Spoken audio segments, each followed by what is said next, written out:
দুইটা হাদিস বলি আপনাদেরকে, শুনেন, ইয়াংরা শোনেন। এই দুইটা হাদিস আজকে ভুলবেন না। আলোচনা অনেক লম্বা হচ্ছে তো অনেক কিছু ভুলে যেতে পারে, এই দুইটা হাদিস ভুলেন না। একটা হচ্ছে তিনজন ব্যক্তি একবার একটা গুহায় আটকা পড়ছে। তিনজন বন্ধু বা ভাই তার একটা গুহার মধ্যে আটকা পড়ে গেছে, ঝড় হচ্ছে, গুহার মুখটা বন্ধ হয়ে গেছে পাথর দিয়ে, বের হওয়ার কোনো জায়গা নাই, এখানে নিশ্চিত মৃত্যু, কোনো সুযোগই নাই বাঁচার।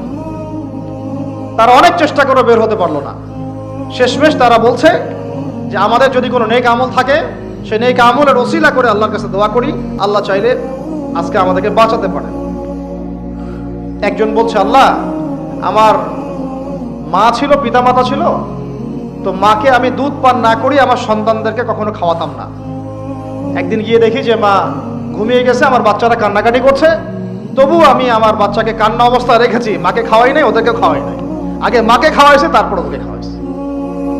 আজকে ঘরে ঘরে মাদের সাথে কি আচরণ দেখেন, কি একটা অবস্থা দেখেন সমাজে, কি প্রজন্ম তৈরি করেছেন। মারা এখন বৃদ্ধাশ্রমে চলে যাচ্ছে, শিক্ষিত মা, তাই না? মায়ের পায়ের নিচে আপনার জান্নাত। আর এটাও একটা ব্যাপার যে মায়েরা আবার হাজরা আলাইহিস সালামের মতো হবেন না, যে মায়েরা সারা আলাইহিস সালামের মতো হবেন না, আয়েশা খাদিজা রাদিয়াল্লাহু আনহুমা তাদের মতো হবেন না, তো আপনাদের গর্ভ থেকে তো এর চেয়ে ভালো সন্তান আশা করা যায় না। সমস্যা সব দিকেই আছে, আছে না?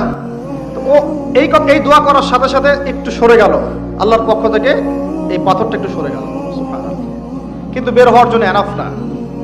এরপরে আরেকজন দোয়া করছে যে আল্লাহ, আমার একজন কর্মচারী ছিল, টাকা পাইতো আমার কাছে কিছু, তো সে একদিন বেতন না নিয়ে চলে গেছে, টাকাটা দিয়ে আমি কিছু পশু কিনেছি, মানে গবাদি পশু। এই গবাদি পশু 2টা থেকে 4টা, 4টা থেকে 8টা হতে হতে অনেকগুলো হয়েছে। একদিন অনেক দিন পর সে আসছে, এসে বলছে আমার টাকা দাও। সে বলছে যে এই সবগুলো পশু তোমার, নিয়ে যাও। তুমি কি ইয়ারকি ফাজলামি করতেছো আমার সাথে? আমার টাকা আমাকে দাও। না, ইয়ারকি ফাজলামি করতেছি না, এটা তোমার টাকা দিয়ে কেনা ছিল, সবগুলো বংশবৃদ্ধি হতে হতে আজকে এই অবস্থা হচ্ছে। আল্লাহ তোমার সন্তুষ্টির জন্য যদি এই কাজ করে থাকি, আল্লাহ আজকে আমাকে এই বিপদ থেকে বাঁচাও। পাহাড়ের মুখ থেকে পাথরটা একটু সরে গেল, বের হওয়ার জন্য যথেষ্ট না। তৃতীয় ব্যক্তি, আমি এইটাই বলতে যাচ্ছিলাম, ইয়াংরা শোনেন ভালো করে। তৃতীয় ব্যক্তি সেজদায় পড়ে আল্লাহকে বলছে, হাত তুলে আল্লাহকে বলছে, আল্লাহ আমার একজন খুব সুন্দরী চাচাতো বোন ছিল, কাজিন, আমি তাকে পাইতে চাইতাম। বুঝেন না পাইতে চাইতাম মানে কি? তাকে পেতে চাইতাম, অফার করতাম, সে রাজি হয় না, হয় না, হয় না। একদিন সে বলল যে 100 স্বর্ণ মুদ্রা দিতে পারলে আমি রাজি, 100 স্বর্ণ মুদ্রা দিতে পারলে আমি রাজি। এখন তো এদেরকে স্বর্ণ মুদ্রাও দেওয়া লাগে না, এমনিই রাজি নাকি? জেনা করার জন্য কি এমনিই রাজি? খালি একটু, আসলে সত্যি কথা বলতে কি, একটা মেয়ে যদি চায় যে আমি আমার ইজ্জত ধরে রাখবো, কোনো ছেলের ক্ষমতা নাই সেই ইজ্জত নষ্ট করে। এটাই সত্য কথা। আমার স্ত্রী এই কথাটা খুব মানে জোরালোভাবে আমাকে বলে, আমি যখন রাস্তায় হাঁটবো, আমি যদি চাই তাহলে কোনো ছেলে আমার কাছে ঘেঁষতে পারবে না, আমি সুযোগ দিলে তখন ঘেঁষতে পারবে। একটা মেয়ে যদি চায় যে একটা ছেলে আমার সাথে ইটিস পিটিস করুক, সে ছেলে করবেই করবে। একটা মেয়ে যদি চায় যে একটা ছেলে আমার পর্যন্ত আসতে পারবে না, আমি আমার ব্যক্তিত্ব গায়রত বজায় রাখবো, আমি ডিস্টেন্স মেনটেন করবো, আমি কোনো সুযোগ দিব না, ছেলে সুযোগ পাবে না কখনো। এত সহজ না। সর্বোচ্চ তখন কি করতে পারে, ধরে 10 জন মিলে ধরে ওকে জোর করে তার সাথে কিছু করতে পারে। ওরকম কিছু করলে তো আল্লাহর গজব নেমে আসবে। ওই যে সারা আলাইহিস সালামকে তুলে নিয়ে গিয়েছিলেন একটা বাদশা, মনে নেই আপনাদের? সারা আলাইহিস সালামকে একটা বাদশা এরকম উঠাই নিয়ে আসছে। আর সারা আলাইহিস সালাম সবচেয়ে সুন্দরী মেয়েদের একজন ছিলেন পৃথিবীর ইতিহাসে, ইব্রাহিম আলাইহিস সালামের স্ত্রী। তখন তিনি হাত বাড়াচ্ছে তার দিকে ধরার জন্য, আর সারা আলাইহিস সালাম তখন বলছে, দাঁড়ান, আমাকে 2 রাকাত নামাজ পড়তে দেন। 2 রাকাত নামাজ পড়ে তিনি আল্লাহর কাছে হাত তুলে বলেন, আল্লাহ তুমি জানো আমি আমার সতীত্ব, আমার ইজ্জত, আমার সম্মান আমার স্বামী ছাড়া আর কারোর সামনে কখনো প্রদর্শন করি নাই। আজকে এই জালেমের হাত থেকে আল্লাহ তুমি আমাকে বাঁচাও। ওই দিকে ইব্রাহিম আলাইহিস সালাম নামাজে দাঁড়িয়ে গেছেন। ওই জালেম বাদশা যখনই হাত বাড়ায়, হাত অবশ হয়ে যায়, মাথা ঘুরে পড়ে যায়। 3বার 4বার চেষ্টা করেছে, তারপর পারে নাই। শেষে বলেছে, তোমরা আমার কাছে কাকে নিয়ে আসছো, নিয়ে যাও আমার সামনে থেকে। পরে উল্টা হাজরা আলাইহিস সালামকে হাদিয়া সহ দিয়ে পাঠিয়ে দিয়েছে। একটা মেয়ে চাইলে তার ইজ্জত সম্মান এভাবে রক্ষা করতে পারে। তোমরা জেনায় ছেলেরা লিপ্ত করেছে, কারণ তোমরা চেয়েছো বলেই করতে পারছো।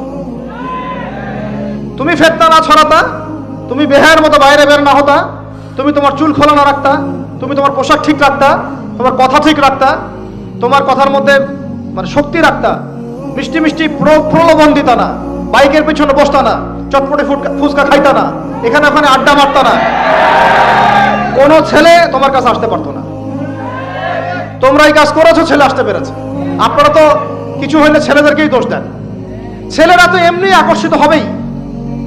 আমি একজন ছেলে হিসেবে বলতেছি এটা না তো বিষয়টা। একটা ছেলের ফিতরত এটা, যে তার কাছে সবচেয়ে সুন্দর মনে হবে একটা মেয়েকে। এটা একটা ছেলের ফিতরত, স্বভাব ধর্ম, এটা চুম্বকের মতো আকর্ষণ করবে। আর এর উপর যখন আপনি এটাকে ফ্রি অ্যাক্সেস করে দিবেন, লাইসেন্স করে দিবেন, বেপর্দায় বের হবে, গায়ের জামা কাপড়ও ঠিক নাই, হ্যাঁ, তারপর কথাবার্তা মিষ্টি মিষ্টি প্রলোভিত টানতেছে, সিডিউস করতেছে, তখন তো একটা ছেলে মানে মিসগাইডেড হইতেই পারে, স্বাভাবিক। ছেলেও দোষ আছে, কিন্তু অবশ্যই এখানে মেয়েরও দোষ আছে। আমরা তো অনেক সময় ঢাকা শহরে দেখি রাত 10টা 12টা বাজতেছে, আমরা মাহফিল করে যাচ্ছি, কোনোদিন বাসায় ফিরতে 1টা 2টা 3টাও বাজে, রাত 3টার সময় ছেলে মেয়ে বাইকে করে ঘুরতেছে ঢাকা শহরে। ওই মেয়েটার কি বাসায় বাবা নাই, ভাই নাই, কোনো স্বামী বা কেউ নাই, মাহরম কেউ নাই? তো আমরা সুযোগ দিচ্ছি বলেই তো আমাদের ঘর পর্যন্ত ঢুকতে পারছে।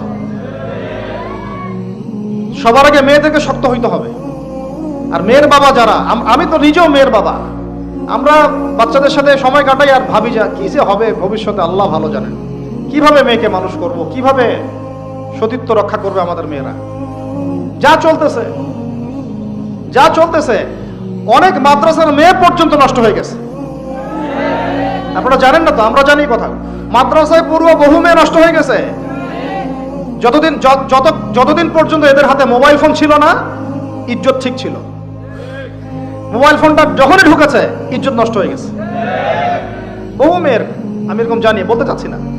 যাই হোক, ওই জায়গায় আসেন, ওই ছেলেটা তখন 100 স্বর্ণমুদ্রা অর্জন করেছে, কষ্ট করে আর্ন করেছে। যে আপনাদেরকে বলে যে নিজের পায়ে দাঁড়াও, তারপরে তোমার সাথে রাজি। সে অনেক কষ্ট করে 100 স্বর্ণমুদ্রা অর্জন করে মেয়ের কাছে গিয়েছে, চাচাতো বোনকে বলেছে যে স্বর্ণমুদ্রা নাও, এখন বলো তুমি রাজি না। সে মেয়ে বলছে হ্যাঁ ঠিক আছে। তো এখন দুজনের মধ্যে যা হওয়ার তাই হচ্ছে, অ্যাডাল্ট আপনারা সবাই বুঝেন। কিন্তু এখন মূল যে কাজটা, স্বামী স্ত্রীর যে মূল মিলন, এই মিলনটা করার জন্য সেই ছেলেটা বসছে। হাদিসের মধ্যে আসছে এভাবে, 2 পায়ের মাঝখানে বসে পড়ছে ছেলেটা, এখনই জাস্ট শুরু করবে। তখন ওই মেয়েটা বলে উঠছে যে হে আল্লাহর বান্দা, আল্লাহকে ভয় করো, আমি আমার সতীত্ব কখনো নষ্ট করি নাই, তুমি আল্লাহকে ভয় করো। এই কথাটা যখনই বলছে, তখন ওই ছেলের মনের মধ্যে এমনভাবে একটা রিয়াকশন জন্ম নিয়েছে, আল্লাহর পক্ষ থেকে এমন একটা নূর আর হেদায়েত চলে আসছে, ওই অবস্থা থেকে ছেলেটা উঠে চলে গেছে এবং স্বর্ণমুদ্রাও দিয়ে দিচ্ছে, যে স্বর্ণমুদ্রাও আমার দরকার নেই, যা।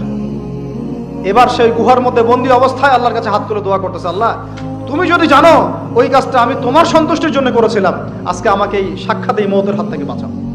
সাথে সাথে এই পাথর সরে গেছে। এই হাদিসটা আমি এই কারণে বললাম, যদি আমি জেনা থেকে বেঁচে থাকতে পারি, ইনশাআল্লাহ তাআলা আল্লাহ পাক সাক্ষাৎ মৃত্যুর মতো এই আযাব থেকেও, বিপদ থেকেও আল্লাহ বাঁচাতে পারেন।